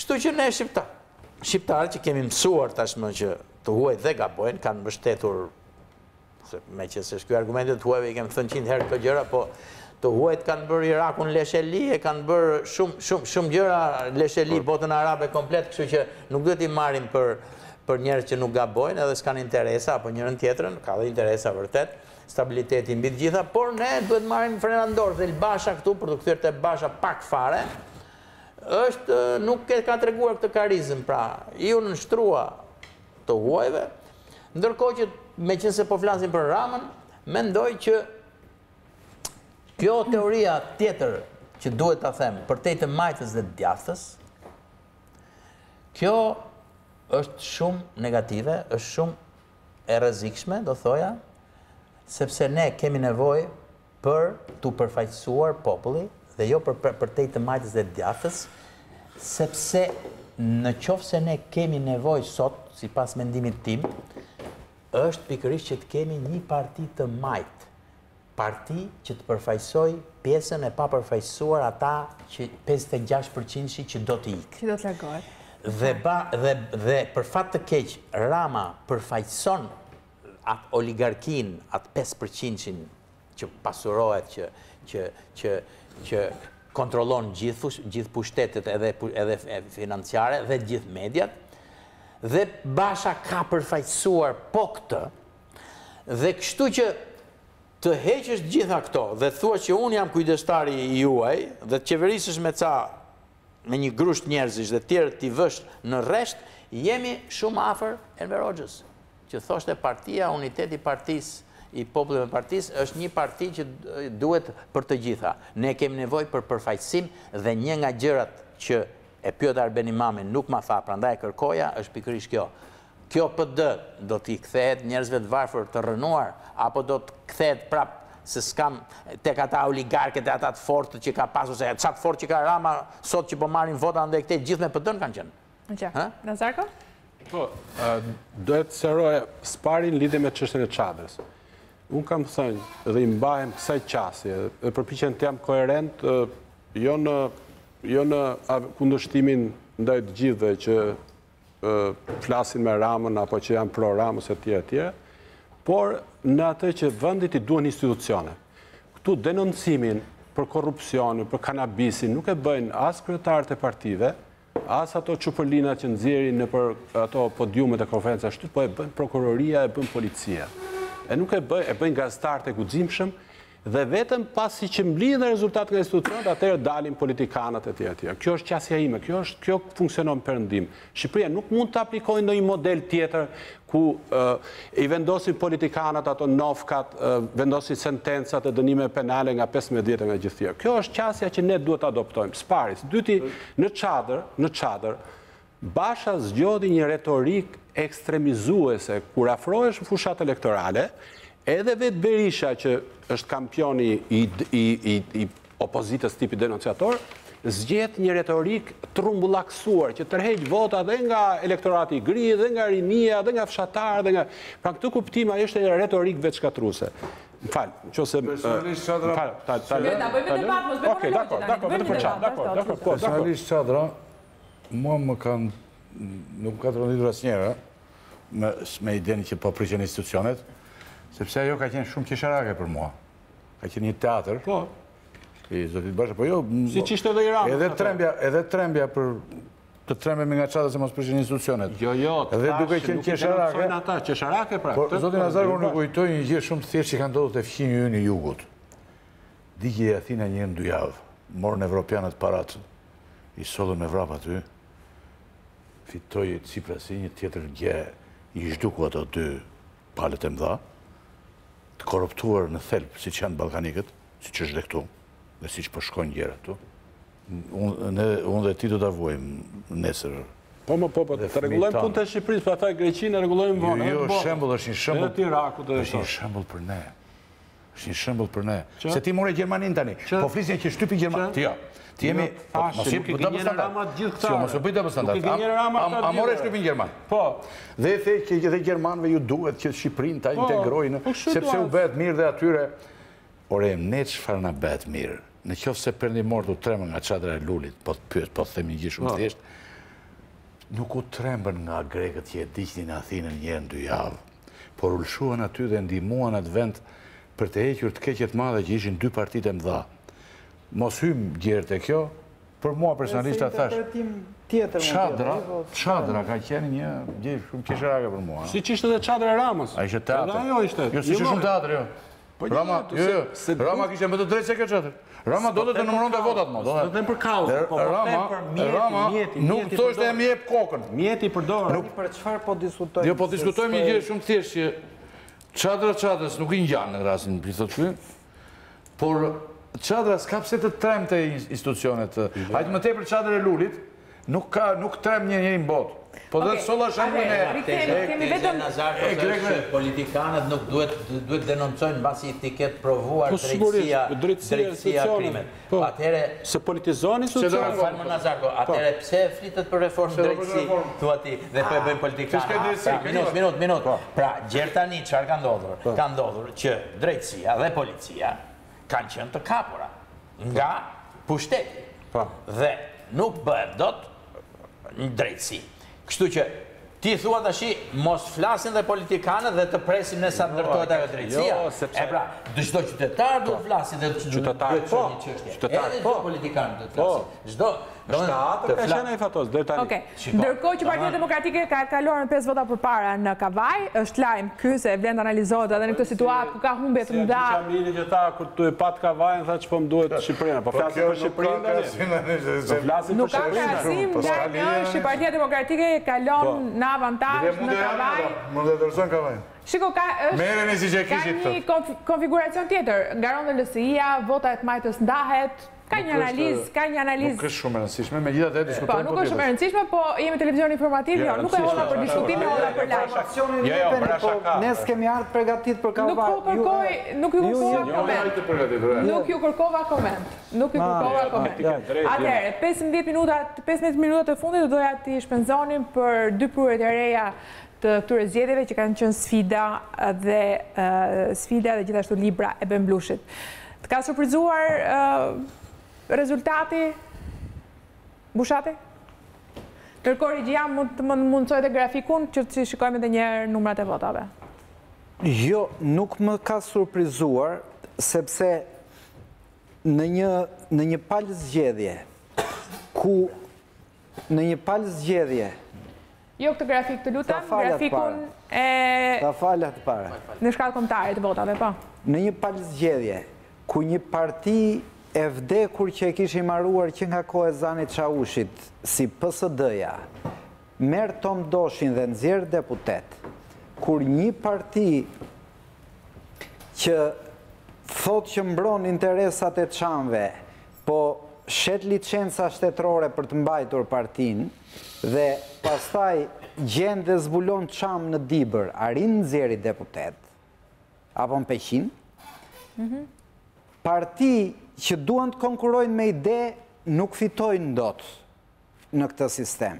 Kjo shpegon se si kanë vajtur dhe 3 partit që u telendisën me njëra tjetrën, që i thanë partit e drogës, të tepsis, të kusis, të ajdutve, të patentave, të hipotekave, erdhen me rritjen këto zgjedhje. Pra, këtu fenomeni libra dhe sfida na bën të mendojmë se sa fair dhe të ndershme kanë qenë këto zgjedhje. Këtu vota është vjedhur si në Karadak. Dhe në këtë vjedhje masive vote, as Bojaxhiu mund ngjisi malet, po këtyre banditëve nuk ja del dot. Blushi mund të jetë shumë i fortë në parlament me fjalë, por nuk ja del dot banditëve që shkojnë me thas për të vjedhur vota. Libra 19.695 vota, mund të shikojmë këtu, 19.695 vota, lista e barabartë. Është sistemi PIS, se me aq vota i merr një deputet. Sfida 3.504, po. Nuk është se janë banditët. Sfida 3.504, nuk figuron aty në grafik, po 3.504 gjithsej. Shiko, ai problemi i madh, dëmi shumë i madh që kanë sjellë këto parti, katastrofik, do thëja unë, është njeriu, shkatrimi i njeriut. Ashtu si shkatroi njeriu regjimi Enver Hoxhës, këto janë vazhdim në shkatrimit. Sepse dhënia e votës për interesa, për para, është në fund fare një humbje e lirisë njeriut. Nga halli, të kuptojmë një pjesë, nuk po them, duan të punësojnë një fëmijë, duan të kenë një tjetojnë, bjetojnë, s'po i marrin gjithë gjërat e kështu. Dhe më e rënda akoma është kjo lloj kulture që unë takova një mbështetës të Ramës. Ta kam treguar Ylli para 2 ditësh se këta i kishin bërë edhe kështu. E tha, unë e du shumë Ramën, tha, edhe unë u interesova, thash, ta kuptoj, djali i ri. Kishte edhe një orë. Edhe këta kishin bërë dhe ora, si kisha parë në ora me kështu. Kanë bërë gjitha, dhe lësia, dhe për dy kanë bërë. Jo, për dëja s'dja ka bërë, se ka pas para, po këta kanë pas para. Nuk përshona i gjepë. Edhe, e disi më tha një gjë interesante, është njishtë, po pse është njishtë, po pse është njishtë, ma i tha shumë të ato. E për tha që bërë, tha, u bë me metën, ja futi bashës, tha. Pastaj u bë me bashën, ja futi metës, tha. Po këndi? Edhe ja futi të dyve, tha. Po mirë, edhe ti kur të vish në kështu do bësh dhe ti, thashon, kjo të pëlqen ty, nejse. Ky ishte 27-8 vjeç ishte, kupton ti?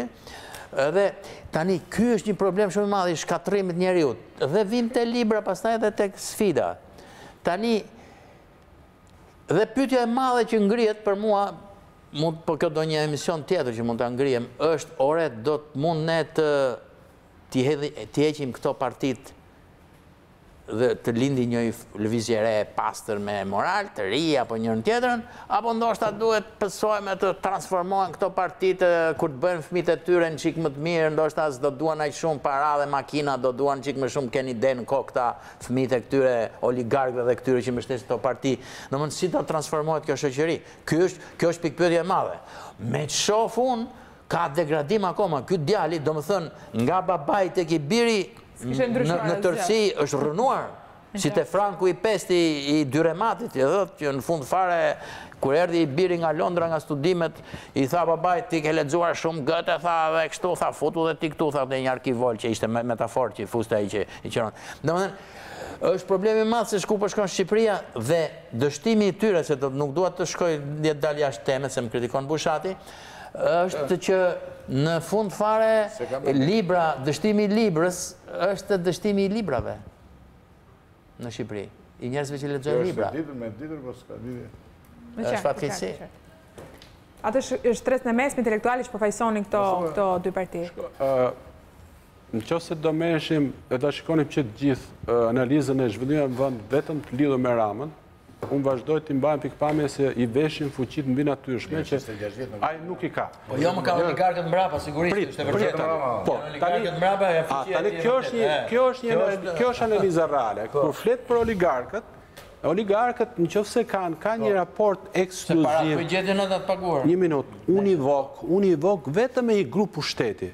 Panorama që ofrohet edhe nga kjo lista këtu, nuk është e ngjashme as me Putinin, as me Erdoganin, se këtu ka parti të forta që kacafyten me njëra tjetër, që janë rrëizuar në territor, pra nëse ka grupe oligarkësh, e bukur është ajo skema që ti, ajo metafore ti përdor me ato me godinu me 3 por e vërteta është që këtu janë parti të cilat janë të forta që kacafyten me njëra tjetrën egërsisht për ta kontrolluar. Pikërisht, por ama janë antagonistë, janë pasanik ata. Po, sigurisht. Ai deltës fiton than. Ka qenë me nëse intar kishte kaluar apo do unë se kisha dëgjuar një herë. Ai deltës njëfin, deltës se ishte firma, kupton. Po nuk është e njëjta situatë. Termi oligarki lidhet me një grup pushteti unik që i kontrollon edhe ekonominë dhe politikën. Kjo nuk është. I pak njerëzve. Por që kanë vënë bastet e 3 kuaj gare. Nuk e vënë bastet me të një, se Putin ose të Erdogan. Rama po i bashkon të gjithë në një. Kjo është problemi në atë Shqipëri me bukur që të ti. Se fushata që u bë dhe antagonizmi që pritet mbas këtyre zjerë do t'jetë më i fortë se sa më përpara. Të shikojmë atë se dim. Do t'jetë më i fortë se sa më përpara. Dhe kështu që nuk është ajo panorama, mund t'jetë e vërteta, po arsyeja që pse ikim 56% mund t'jetë një sër arsyesh, lidhe me politikën, lidhe me gjëra tjera, por ama që ne të parashikojmë, unë i di shumë, jo nuk e takoj Ramën, as më del në andër si del ty, as nuk e shof atë, kaq me fuqi, me s'di unë, po. Vallaj, se di. Jo, shumë ka thënë vetë, më donë t'jem, ka parë një në ndër, po, me që të fole për ndër. Po, edhe Hyllin duke se ka parë në ndër. Po, Hyllin po në duke, kështu të ka konë telefon. Problemi është që tani, që për te asaj, ramocentrik, do më thënë zhvillimi. është ramocentrik. 56% që si e shpjegon ti, si e gazetar, me dëshirën për të udhëtuar, për të diskutuar. Do në aftosh në një emision? Do në aftosh në një emision? E kësaj që me që ju hapët temën Blushi dhe sfida për Bojazhiun, Shqipëria nuk është vetëm Rama e këtër, atë vete është 26 vjetë. Dhe vjen vetëm një pyetje. A mund të shmontohet kjo që është bërë këto 26 vjetë në këtë vend? Kjo është pyetja. Dhe përgjigja është shumë e thjeshtë. Ja, nuk mund të shmontohet asnjë gjë nga këto. Si mund të shmontosh ti universitetet që ngrite kaq vjetë në Shqipëri në emër të Atakikën, është pjesë e Bashës kjo edhe Sali Berisha të gjithë se ky po bën sikur i përmirëson. Ta mbaroj. Jo, pas, ja thash, more, për më vonë. Si mundet të çmontosh ti për shembull në mënyrën se si e ke ndërtuar, e ke lejuar të ndërtosh Shqipërinë. Thjesht ndërtesa objekte. Bregdetin shqiptar e keni parë. Si mundesh ti të çmontosh të shoqëri të korruptuar në thelmin e vet që shkon e ke detyruar vite të tëra të shkoj të arrit këtë vit 50.000 lekë votën. Kam dëgjuar njerëz të cilët më kanë thënë burrë gruaj. Është rritur apo është ulur? Rritur. 100.000, ka vajtur 50, 20 ish. Është ulur. Tani me që kanabisi dha para, 20-30.000 lekë ditën, çmimi i votës vajti 50 euro ose 50.000 lekë. Dhe të gjithë ata që fituan mbi këtë parim, se ndryshe do kishte marrë Ben Blushi një deputet të vetëm. Pra, a mund të fillojmë të çmontojmë? Kryeministri doli sot dhe tha, ne duhet të çmontojmë të administratë. Ti ke gjitha institucionet kështu. Cilë administratë? Morë me këtë zëvënsoj është problem. Dhe me këtë zëvënsoj është dhe administratë ti ke për ti. Dosje është të gjitha ata që janë të korruptuar. Pra, dilema është shumë e madhe. Ideja e dështimit partive të vogla dikush është, merë dhe shiko Erion Velin. Erion Velia, kur u fut në partinë e kapur nga oligarkia, kur u bësh përndar si kullave të Tiranës, është politikani me kuotat më të larta.